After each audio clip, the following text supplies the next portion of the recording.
There are 5 key principles for this entire exercise which will last maybe beyond 1 year. So the first key principle is to ensure people's participation, जन भागीदारी सुनिश्चित किया जाना बहुत आवश्यक है. दूसरा जो प्रिंसिपल है वो है utilise the experience of elections and universal immunisation programme. तीसरा है किसी भी एग्जिस्टिंग हेल्थ केयर सर्विसेज पर इसका कुप्रभाव न पड़े, खासकर जो राष्ट्रीय कार्यक्रम हैं. यानी हम ये नहीं चाहते, जब कोविड प्रारंभ हुआ था तो बहुत सारी स्वास्थ्य सेवाएं बंद हो गई थीं, ऐसा न हो. अधिकतम यही हो सकता है कि अगर किसी चीज़ को हमें 2-3 दिन या 1 हफ्ते रीशेड्यूल करना है तो वो करें, लेकिन कोई भी स्वास्थ्य सेवा बंद ना हो जब हम कोविड वैक्सीनेशन चला रहे हैं. No compromise on scientific and regulatory norms and other standard operating procedures. Since we are and state governments are governed by these standard operating procedures, and since these SOPs are in the public domain and therefore transparent, we would expect that everyone would very scrupulously follow these SOPs while the vaccination rolls out in the country. और ये जो पूरी प्रक्रिया है ये तकनीक पर आधारित है, IT पर आधारित है, सूचना प्रौद्योगिकी पर आधारित है. Orderly smooth implementation driven by technology. जब हम आपसे बात कर रहे हैं तब की स्थिति क्या है? देश भर में 54,72,000 डोजेज ऑलरेडी, जो पॉइंट्स मैंने आपको बताए, वहाँ रिसीव हो गई हैं.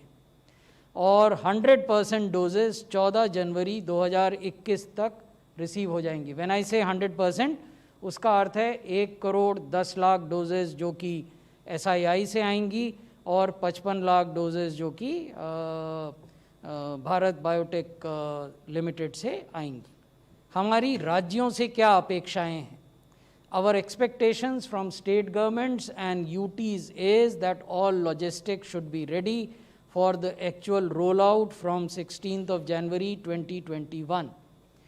We also expect that the states at the highest level will exercise continuous oversight and personal involvement on this entire process of rollout.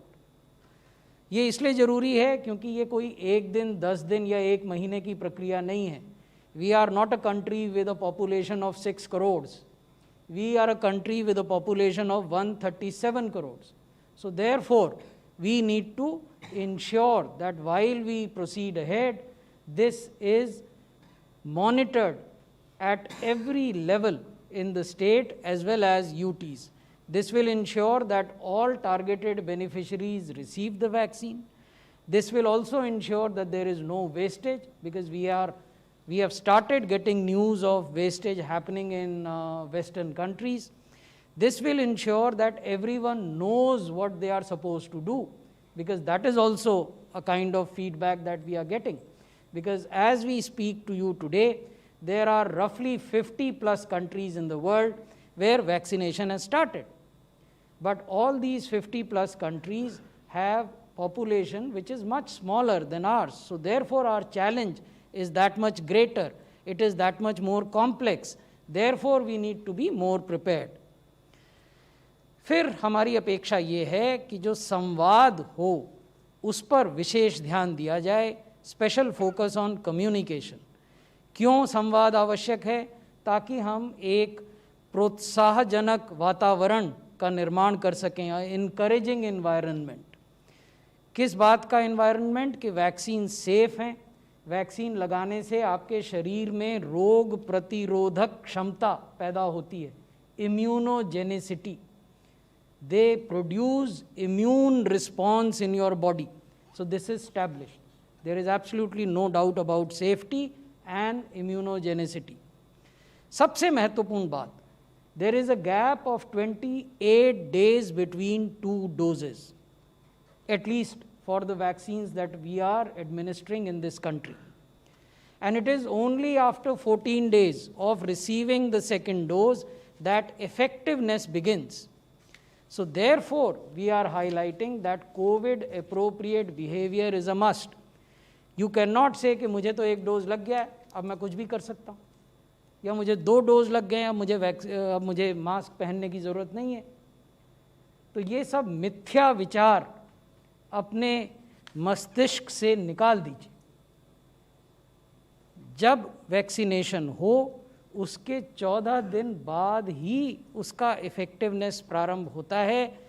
इसलिए हमारा करबद्ध निवेदन है, हाथ जोड़कर प्रार्थना है कि वैक्सीन की पहली डोज मिलने पर भी कोविड अप्रोप्रिएट बिहेवियर अपना कर रखें, दूसरी डोज मिलने पर भी कोविड अप्रोप्रिएट बिहेवियर अपना कर रखें, और उसके 14 दिन बाद भी कोविड अप्रोप्रिएट बिहेवियर अपना कर रखें।